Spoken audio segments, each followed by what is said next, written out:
In Chapter 18, Ray is awakened by the smell of smoke. Ray is awakened by the smell of smoke and finds a man on fire in the back of his apartment. Finds a man on fire in the back of his apartment. Maybe the smell of smoke penetrated my dream. Maybe the smell of smoke penetrated my dream. Still drunk and nauseated from the alcohol. Still drunk and nauseated from the alcohol. I don't know how long I was out. I don't know how long I was out. The clock on my nightstand said 4:23. The clock on my nightstand said 4:23. The smell was stronger.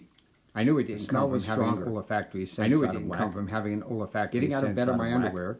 I went down out of bed of my underwear. I went down the hall to the living door. I thought the rebar man was out there with his flashlight. I thought the rebar man was out there with his flashlight. Fetched the Taurus. I ran back to my bedroom, grabbed it, fetched the Taurus. Racked it on the way back down the hall. Racked it on the way back down the hall.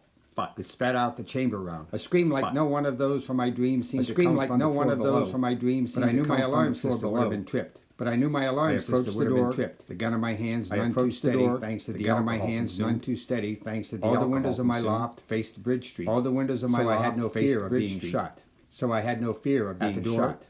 I undid the lock, installed since my parking lot attack. I undid the lock, installed since my parking lot attack, and pushed the door ajar. Gasoline fumes, fire. My wooden bridge was burning.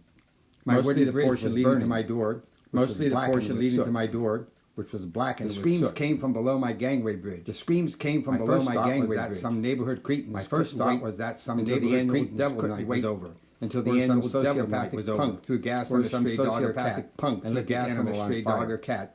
And lit the animal on fire. Flames revealed the plastic 5-gallon container lying on its side. The nozzle lying on its side, jammed in the space. The nozzle between the boards, jammed in the space. Leaning over the railing, I saw a body twisting in fire on the grass below. I saw a body twisting in fire on the grass below. I ran back inside and pulled the quilted bedspread off the bed. Grabbed it one-handed off the bed. Swept my cell phone off the counter in a single motion. Swept my cell phone off the counter in a single motion and ran back to the bridge. The height was about a dozen feet from the bridge. The height was about a dozen feet from the places where the slope behind my building, in places where the slope behind my building. To have run down Halbert, unlocked my office. To have run down Halbert, to the back of that building, dodging all the jump store there. Then to do the back door lock would take too much time. Then to do the back door lock would take too much time. Climbing over the railing too fast.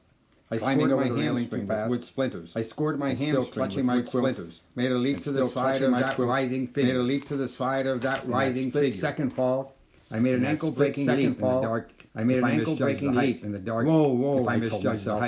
Whoa, I told myself. The ground slammed me with a shock. The ground slammed me with a shock to my scalp. He went from the soles of my feet to my scalp. My knees didn't absorb the full brunt of the landing. I did go down because my knees didn't absorb the full brunt of the landing. But I had my cell phone in one hand. But I had my cell phone like a parachute that failed, and the fluttering quilt like a parachute that failed, recovering my balance as fast as I could, recovering my balance. I threw the blanket over the writhing body and fell on top. I threw the blanket over the writhing body and fell on top, smothered out from above. From the gas container had fed the fire too long. From the gas container had fed the fire too long. Fabric in my hands, some of it burning in my grasp. Some of it burning in my grasp. Until I had them all out. I tamped the flames until I had them all out. Scorched and burned. Smell of singed hair, scorched and burned. I called 911. Asked for fire rescue and an ambulance to be sent urgently. Fire rescue and an ambulance to be sent urgently for a burn behind my apartment. Repeated the parking lot behind my apartment. The dispatcher told me to meet the EMTs in front of my office on Bridge Street.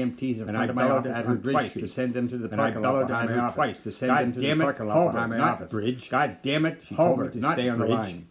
I thumbed off the connection. Stay on the line. I didn't want the first responders to find me down there. I didn't want the first on a cell phone to find me down there yapping on a cell phone in my underwear. Cold and dark, beside a smoldering human being, wrapped in a quilt. My mother wanted a church raffle. Wrapped in a quilt. My mother wanted a church raffle. Beginning of absurdity. I kneeled beside the smoking body. I kneeled beside the smoking body. Comfort and assurance. Unwilling to do more than offer comfort and assurance that no words seemed on the way. I reached out to hold his hand beneath the coverlet. I reached out to hold his hand beneath the coverlet.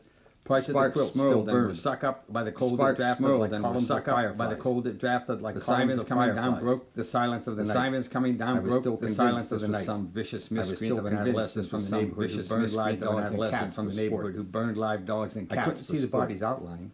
All I knew was that I held a dying man's hand. All I knew was that I held a dying man's hand. Fetal position. A worse sign was the curled pugilist pose corpses assumed. Too much like the pugilist pose corpses assumed from a fully engulfed fire. He made a sound beneath the quilt.